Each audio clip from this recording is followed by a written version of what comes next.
better, and hopefully not as much of the training at the background. But that's good, mate. Whereabouts are you today?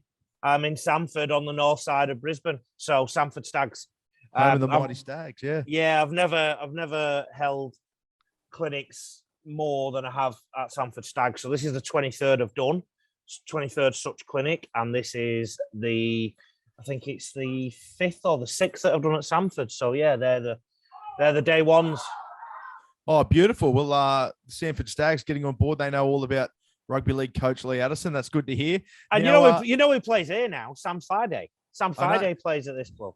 Yeah, big Sammy Thigh. He's a bit of a stag himself these days, isn't he? A big old mule, Sam Thigh. All right, mate. Well, let's run me through some analysis that we got through this week, mate. What are we going to be talking about today? Mate, we're sticking on Colts football. And do you remember a few weeks with the ladies, we did the format where we looked at both teams in the same clip? Well, I'm going to do it again this week with the Norths and the Wynnum Colts teams, because they played each other last time out. Beautiful. Can I share my screen here, sir? Please do. Sounds good.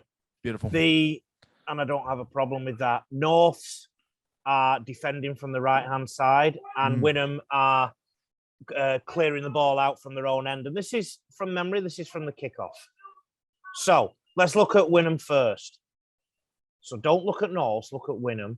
And as you can see here, they've basically took the first carry to the scrum line and then sneaked down a short side. Now, you know me, mate, I like my short side. So, because it just keeps the defense on their toes. What they do, which I really like, is they do an early shift. And what that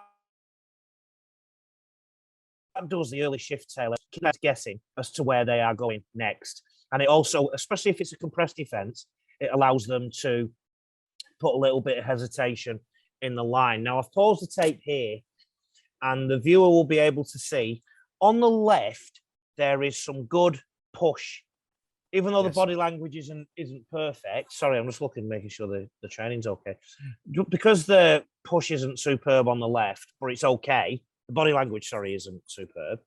On the open side, he's very good. We've got a front man and a back man. The red-headed fella here is the back man with the big hair.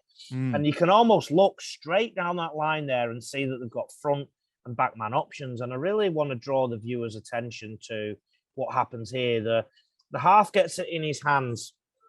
Good two-handed carry. Dummies on the inside, runs across. As I've paused the tape now, he can still give that ball to that front man. So the timing of Wynnum here is really good. So I was really impressed by this. And then, but he doesn't, he passes out the back. Number 6 also has a front man and 2 back man options. What's good about this is, in theory, he can pass to all 3. It's really good. The only downside, if you like, is it's sort of running an overs line, which makes it a bit easier for the defense to read. They need to slide. But other than that, two-handed carry, really good. Shift the ball, good 3v2 decision-making there. And if you don't get a try from that, you're going to get a passive tackle, and that's what Wynnum managed to get themselves there. Yes. I love the way how they've jammed it back in. I would probably prescribe maybe going a little bit wider at the ruck, but perspective is also everything too. Did you see the push on the short side there? This is a great carry.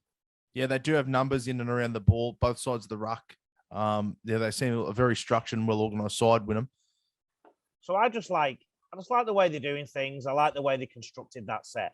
So that's a typical exit set. Now, broad definition of good ball, you tend to go anything from the halfway line over. This set doesn't start on the halfway line. It's actually a bit of a poor kick from North, but we sort of get there quite quickly. So I've classed this as a good ball set.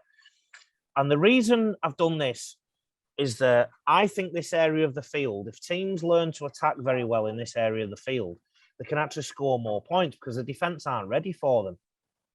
Now, I love the two-handed carry there, the bit of a dummy. Every single player seems to have a little bit of a dummy when he goes to the line. Yeah. That just keeps the defense on the back foot.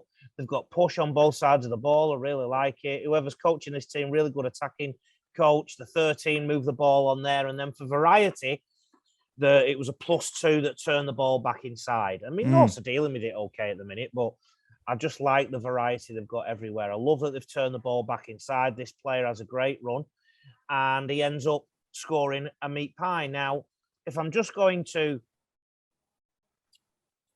tie that set up for everybody, I think that try came about because it was a change of direction. So the early set, North had to deal with a ball that was shifting. So they're conditioned to shift, and then all of a sudden Wynnum turn the ball back inside. Yep. So really well structured, if you ask me. We're now going to look at Wynnum's defending their own goal line. Bit chesty. I think they can do a bit more there in terms of ruck control, in terms of putting them down a bit slower. Other than that, I think the ruck control is okay. I don't like the way number 10 lost his studs there in the tackle and didn't get to marker, unless that's a policy they have in that area. The line, not bad at all.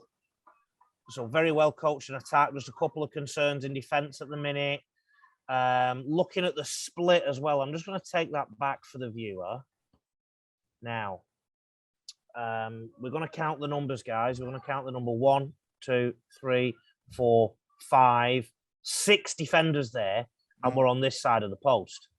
Yeah, in reality, they can't have too many more numbers outside of that. Yeah, and I think okay. And they've still got 3 extra on that side. So what that says to me, if you're playing against Wynnum, it looks to me like they defend the ball and the men rather than the structure and the system that they stick to. So you can move that defense around a little bit, particularly on the goal line. Let's see if it pops up on exit. They're quite compressed in exit and get some good bodies in the tackle, as you can see.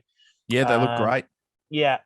But, a defensive system only looks as good as it can until it's under pressure. So let's see if there's anything that suggests they sort of fold a little bit under pressure. Right. You know me, I look at minute details, and probably the coaches probably hate me for this, but already you've got number 4 starting to turn his hips in a little bit there. Everyone else is square. He's turning his hips in. Creeping in. Now, he can stay square as far as I'm concerned. And the longer he stays square, the easier he can change direction at the drop of a hat or at the drop of a ball, whichever comes first. And he's just turning in a bit there. So I'd be sniffing around that. And if North's challenged it a bit more, I think they would have had some joy. But it is only early in the game, and I've not looked that deep into the game, so I can't comment if they didn't. But look, just slight chinks there. But in terms of a coach side so far, what I've shown, Wynnum, 8, 9 out of 10, mate. Really impressed by him. I just thought that goal line defense there was a bit something that we can improve. Now I want the viewers to look at the other side of the ball. Let's look at the Sky Blues. Let's have a look at the Sky Blues. I will just point out young K.S. Fatili, which is the front rower there, the big front rower with the crazy hair. He's dominating the competition at this point, playing really good football, but it's good to see him running with the ball in 2 hands. Yeah. And not just using his brute strength and force, which he clearly has, but he's also mixing it up a little bit, and that's going to serve him well if he does push through to the next level. All right. I just think, mate, that's a sign of the good coaching at Wynnum. I mean, we've done a couple of vids of Wynnum already this year, and we commented on how well they were coached in the top grade, even though they didn't win that particular game, and it's evidenced here they've got a system in play and they're doing things really well. Okay, Norths. Bit chesty, the old collision there, I thought. I've just been coaching the kids this afternoon and talking to them about how you can get knocked back when you're on your chest, and it's chest again, and everything's coming this way, Taylor. It's coming towards North's try line. So yes, they've made the tackle. Let's have a look how they dealt with this slide. I thought they dealt really well with that, but the chest collision again sort of lets them down. So I think they need to get back to shoulder under the ball first collision just to win some of these collisions a bit more. Now, when I'm talking about studs in tackles, have a look at this one.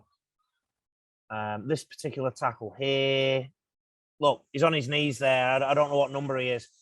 You're going to get no power once you drop to your knees like that. You need to keep your studs in the ground. And if anybody wants to try it, go to the gym. Well, don't go to the gym and do this, but imagine trying to squat from your knees. You get no power whatsoever. So it's a fallacy to think you can get power from your knees like that. So keeping on your studs as long as you can is the best line of thought. overall, I mean, no major panic in the Norse defence. I would just pick their collisions up. If I was coaching them here, I'd go shoulder on the ball, get them driving back. Because at the minute, Wynnum are landed on the front as much as they can, or they're landing on the back, but on the front of the collision. So that would be my concern there. Obviously, but now we're going to look at how North's defence dealt with said problems. And I think we'll find a few chinks in the armour here. Well, first of all, not making touch is a massive issue. I like it. Yeah. That's a basic. Even though that was a chest collision, it was a really good tackle. But again, he did lose his studs and lost his feet. Now, do you notice the difference? A bit more shouldering, winning the contact line. Mm-hmm. And it slowed Wynnum down a little bit there. But the second tackle is okay. The third tackle, he lost a little bit of momentum here. And again, it went back to chest, passive tackles. So we're on 3 tackles now, and we're going to find a problem soon, aren't we? Number 13 is throwing something different at the line. So they've got to react to that, Norse. If we look at the defence, overcooked it here. Number 12, he's had to turn back inside. They've lost communication here. The opposite side isn't moving up. So that's something they can exploit a bit later. And I just don't think number 12 and his inside man were working in tandem absolutely there. I mean, I think they got away with it, but one bad ruck leads to another bad ruck. Now, this was the game-breaking play in this set. And this just suggests to me that defense is having a little bit of a snooze. Spacing is not quite right. I wonder if they targeted number 7 there too, because he ended up being in a bit of a carousel scenario there when he tried to make a tackle. Now we're watching North's attack. Yes, this is around about the scrum line. Again, I like the short side play. What concerns me there, though, on the open side, not much movement. I mean, if you're defending in the Wynnum team, you didn't expect the ball to go on the open side then, I don't think. So I don't think that's been maximised. Hard to tell by the camera angle, but they're back on the open side for sure. 13 plays, and they went front man. Now, did you see how Wynnum went to the back man initially? Mm. Norse have done the exact opposite, and I think I might be wrong. I think there's a couple of teams I've accused of doing this before. Now we're going to the front man here. Now everything's an option, isn't it? It could go front or back. And look at the defenders. Look at the hips. I think it was back man all day. Yeah. And they didn't. They went short. Now that's fine, but your next play probably has to think about going short, and they do, which is good. I think they probably just overcooked it a bit there. I thought some fast, simple passing and fast play the ball would have done the trick there. Mm. Let's have a look at how the exit. Short side not doing much to take any pressure off the ball carrier. You know I'm big on that. Yes. Have a look at both sides of the play the ball now. A little bit on both sides. You can't help falling over. That's one of those things. He's been hit by a sniper. Yeah,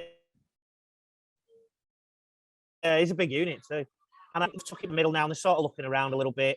And this is what the first grade did in the Hubs Plus Cup. They sort of went to the middle to pull back away, down that end. And I do wonder about that play if it's not executed excellently. So, and I've, for many a time now on Queensland League scene, even though I've been going for only a short time, I've talked about cause and effect, and I've talked about keeping it as basic as possible coming out of exit. All right. Thank you very much, Lee. Some great analysis there. The Wynnum, Manly, Seagulls, and of course the North Devils in the Hastings Deerings Colts competition. Thank you very much, mate.